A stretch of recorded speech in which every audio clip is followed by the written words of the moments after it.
سلام، به زنگ آشپزی خوش اومدید. اگه دوست دارین آموزش این پنکیک های طلایی و نرم و لطیف و اسفنجی رو یاد بگیرین با من همراه باشید.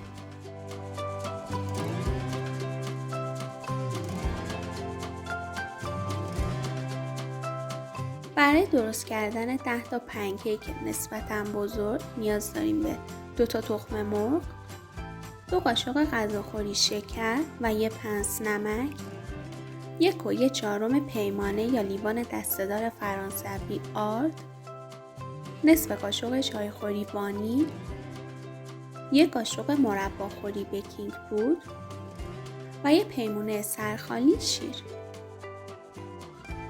برای شروع 2 تا تخم مرغ،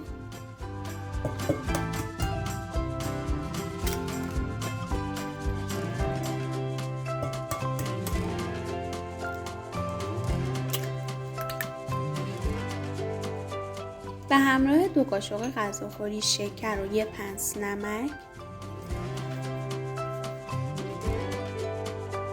و نصف قاشق چایخوری وانیل رو با همزن-دستی یا چنگال مخلوط می‌کنیم تا زمانی که یه دست رو مایمون کرم رنگ شه.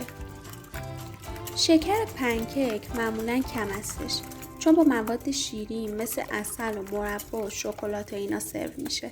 اما اگه شما دوست داشتین میتونید مقدار شکر رو بیشتر بریزید. خب حالا یه پیمونه سرخالی شیر رو اضافه میکنیم و هم میزنیم.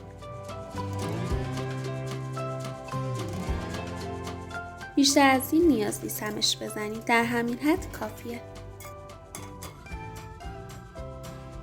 حالا 1 و 1/4 پیمونه آرد و همراه 1 قاشق مرباخوری بیکینگ پودر الک میکنیم و به موادمون اضافه میکنیم.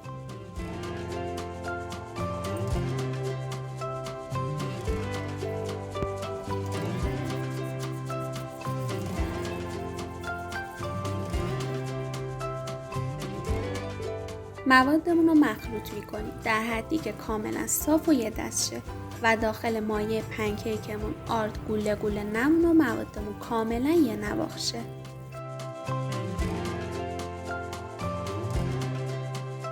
به این شکل. خب ماده پنکیک ما آماده است. غلظتش در حدیه که نه خیلی غلیظه که حین ریختن قطع و راحت نریزه و نه خیلی رقیق و آبکیه که سریع داخل مایتابه پخش شه. حالا بهش 10 دقیقه فرصت میدیم تا بیکینگ پودرمون عمل کنه. بعد 10 دقیقه مایع پنکیکمون رو کمی هم میزنیم و بعد یه وسیله انتخاب میکنیم مثل ملاقه یا پیمونه یا فنجون تا باهاش پنکیک رو داخل تابه بریزیم تا همه پنکیکامون یه دست و هم اندازه باشن. من برای این کار از پیمونه 1/4 استفاده میکنم. قبل شروع اول یه مایتابه نچسب و بذارین روی شعله متوسط رو بکن و اجازه بدین داغ شه. میتونین با یه دستمال کاغذی که قبلا چربش کردین کف مایتابتون رو چرب کنین. بیشتر از این لازم نیست روغن بریزین کف ظرفتون، در همین حد کافیه. حالا از مایع پنکیکمون برمی‌داریم و میریزیم داخل مایتابه‌ای که قبلا گرم شده. دقت کنید که من مایع پنکیک رو دقیقاً روی یه نقطه میریزم و اجازه میدم پنکیک خودش باز شه و پخش شه.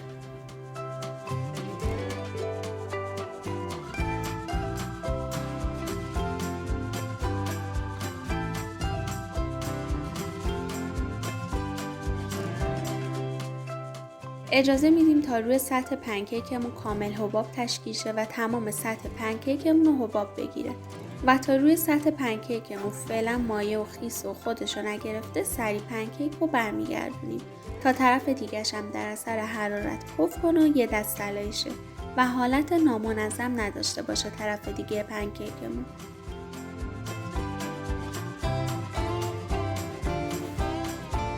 ببینید طرف دیگه پنکیکمون چه خوب صاف و یه دست طلایی شده. حالا اینو میذاریم روی یه توری یا یه پارچه ضخیم تا خنک شه. چون اگه پنکیک داغ رو روی بشقاب سرو قرار بدید یه سمت پنکیکاتون خمیر میشه.